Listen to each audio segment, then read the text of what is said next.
新加坡外交部长维文在自己的卧室里用一台几百块钱的树莓派微型电脑，手搓出了一个完全离线的专属 AI 第二大脑。这绝对不是一场作秀，而是给全世界所有人敲响的一记警钟。他直接撕碎了硅谷巨头垄断的算力神话。未来 AI 红利从来不属于疯狂堆算力的有钱人，只属于会把 AI 嵌入工作流的实用主义者。今天来看看一台廉价微型电脑的背后，到底藏着新加坡怎样的一盘碾压全球的跨世纪 AI 大棋，以及每个普通人最后的职场破局机会。维文部长的树莓派 AI 只是冰山一角，水下是新加坡极致的国家危机感。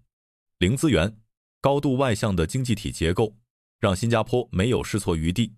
在全球 AI 海啸席卷之下，别的国家掉队只是增速放缓，新加坡掉队就是核心竞争力清零。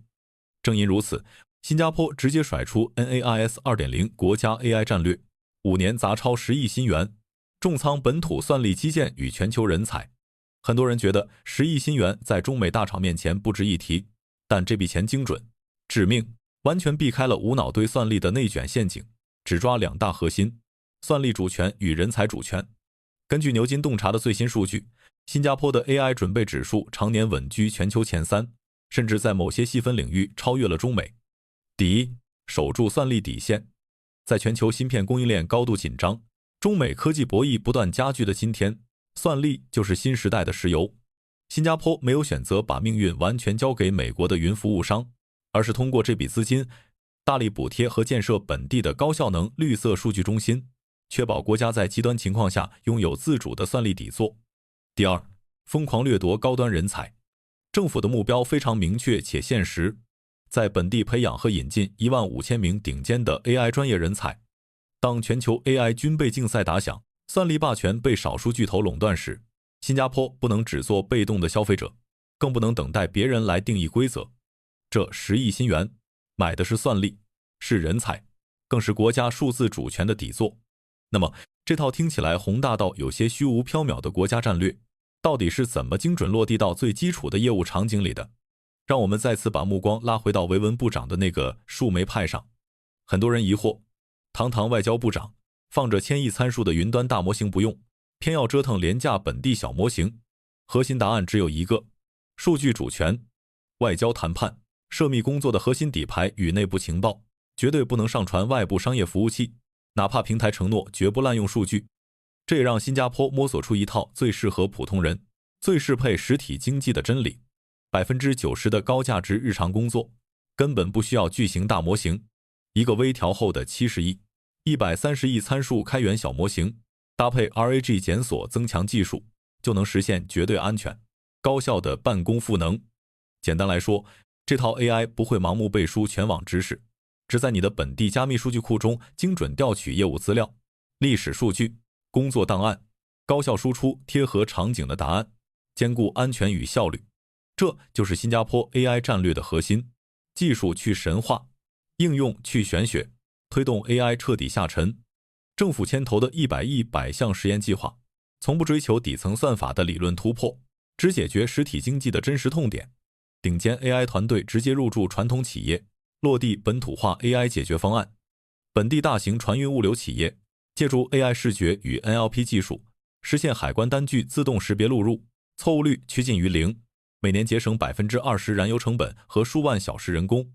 零售、餐饮商家依托 AI 分析10年天气、节假日数据，精准预判客流与备货量。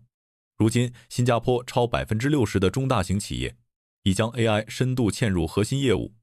当全球还在炒作 AI 概念，争论 AI 是否会取代人类时，新加坡已经完成了 AI 的全民落地，让技术真正转化为生产力。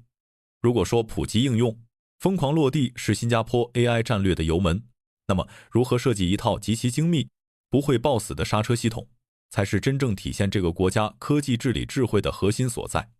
这不是一纸空泛的道德倡议，而是一套可落地、可代码检测的开源工具。它能从技术层面验证 AI 模型的公平性、安全性、可解释性，排查数据偏见、决策漏洞等致命问题。对于极度依赖信用的新加坡金融中心而言，这是无可替代的核心优势。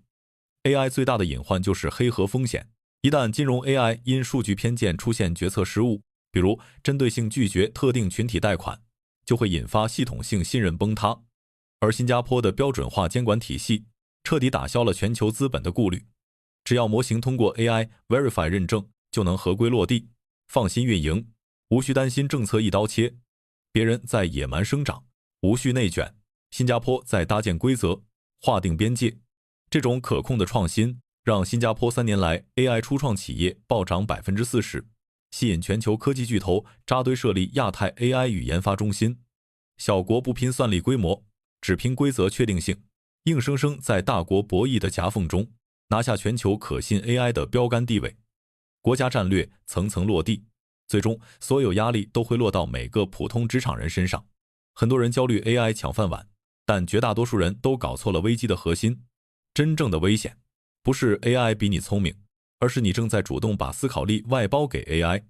如果你每天对 AI 的使用仅仅停留在把它当成一个不用看广告的高级搜索引擎，或者让它帮你生成几封毫无灵魂、满篇废话的套话邮件，甚至连 AI 生成的报告看都不看就直接转发给老板，那你随时可以被更年轻、更便宜、更有干劲的应届毕业生，甚至被下一个版本的 AI 大模型直接无情替换掉。维文部长的树莓派实验早已点明普通人的破局之道，信息获取已经零成本，标准答案一文不值，值钱的是你的业务认知、场景判断力、资源整合能力和人性洞察。普通人不用盲目报高价 AI 课程，死磕复杂提示词。最实用的转型方式是梳理日常工作流，把机械、重复、低价值的数据搬运、核对、汇总工作全部用 AI 自动化工具替代，把自己从繁琐执行工作中解放出来，专注做 AI 无法替代的决策、沟通、创新工作。记住， AI 是你的能力外骨骼，永远不能替代你的大脑。未来的职场红利只属于务实的落地者，不属于空想的观望者。100亿算力内卷是巨头的游戏， AI 落地增效是普通人的机会。新加坡用一台廉价树莓派，一套务实的国家战略，证明了 AI 从不是高端噱头，而是普通人对抗不确定性、突破职场瓶颈的最强武器。这个时代最大的红利永远只属于那些敢于打破常规，把新技术无缝融入日常生活和工作流的绝对实用主义者。不要只做时代的旁观者，更不要做被算法圈养的数字难民，去手搓你的专属第二大脑吧。现在就在屏幕下方的评论区告诉我，你目前日常的工作流程中，到底哪一部分最繁琐、最让你痛苦、最迫切需要一个 AI 助手来帮你彻底解决？